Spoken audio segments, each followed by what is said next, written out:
Welcome to The Explainer. Today, we're digging into the ideas behind Invisible Women, a book that uncovers this hidden bias that shapes, well, almost everything in our world, from the words we use to the streets we walk on. So let's just jump right in with a kind of weird question that came out of a small town in Sweden. Can clearing snow off the roads actually be sexist? I mean, on the surface, that sounds crazy. It's just snow removal. It should be neutral, right? Well, as it turns out, the answer is a definite yes. And the reason why all comes down to how people actually move around. You see, the source material points out that men's travel patterns are often pretty straightforward, a direct commute to work and then back home again. But women, who still do most of the unpaid care work, tend to have a much more complicated pattern. It's called trip chaining. You know, dropping the kids at school, then running an errand, maybe taking an elderly parent to a doctor's appointment. It's a whole web of shorter, connected trips. So at first, Karlskoga did what basically every town does. They cleared the big, main roads first.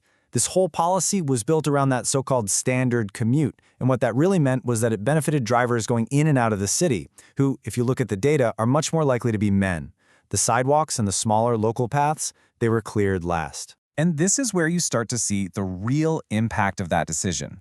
Studies in Sweden found this really shocking statistic. Pedestrians are 3 times more likely to get hurt than drivers when it's icy out. And guess who makes up the majority of those pedestrians? Women.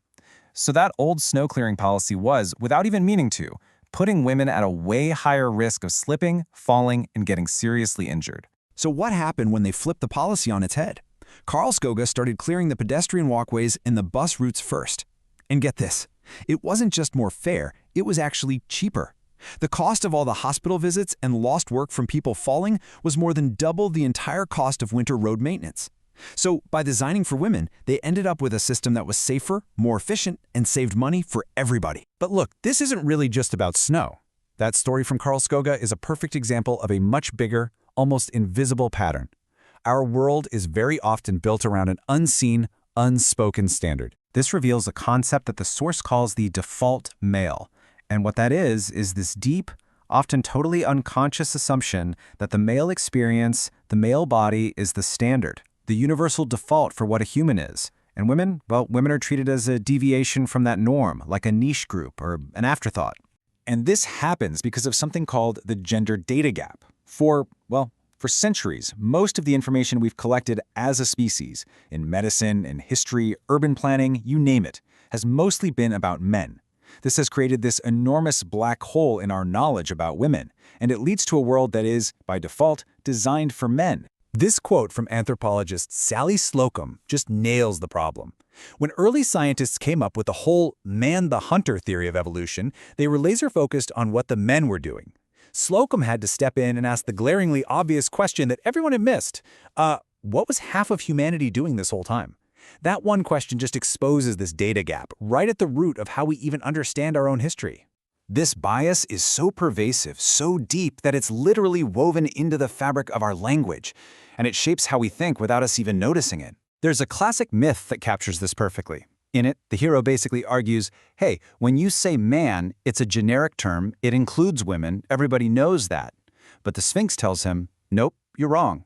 And as it turns out, modern data shows our brains tend to agree with the Sphinx. Yeah, decades of research have shown, again and again, that when we hear or read words like man or he used in a supposedly generic way, our minds overwhelmingly picture a man. And this isn't just some little grammar thing. It has huge real-world consequences. It affects who we remember from history, how we think about certain jobs, and it even discourages women from applying to jobs that are advertised using he. Language doesn't just describe our reality. It actively creates it. Okay, so let's look at how this data gap and this default male thinking literally builds the physical world that we all have to live in every single day. Let's start with the line for the women's restroom. It's such a cliche, but there's a reason for it. Women take up to 2.3 times longer in the bathroom, for all sorts of reasons. Clothing is different, menstruation, they're more likely to be with small children. But planners will often just give the men's and women's rooms equal floor space. That seems fair, but it's not, because urinals take up way less space. It's a total design failure, and it's based on completely ignoring data about women. And this problem extends to our very sense of safety. I mean, look at this data for parking garages.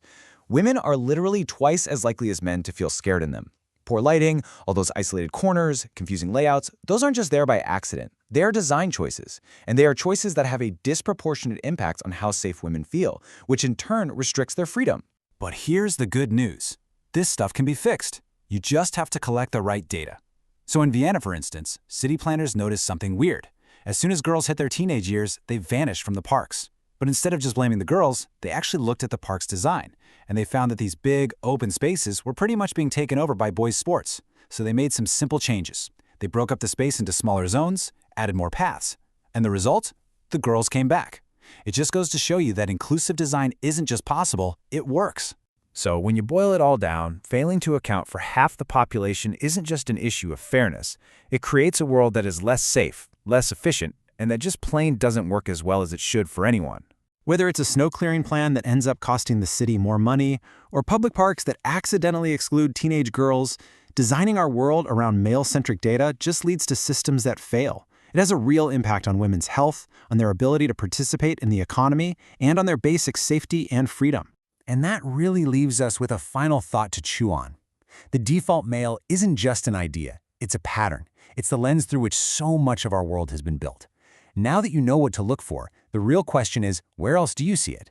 And what other huge data gaps are we still completely failing to notice?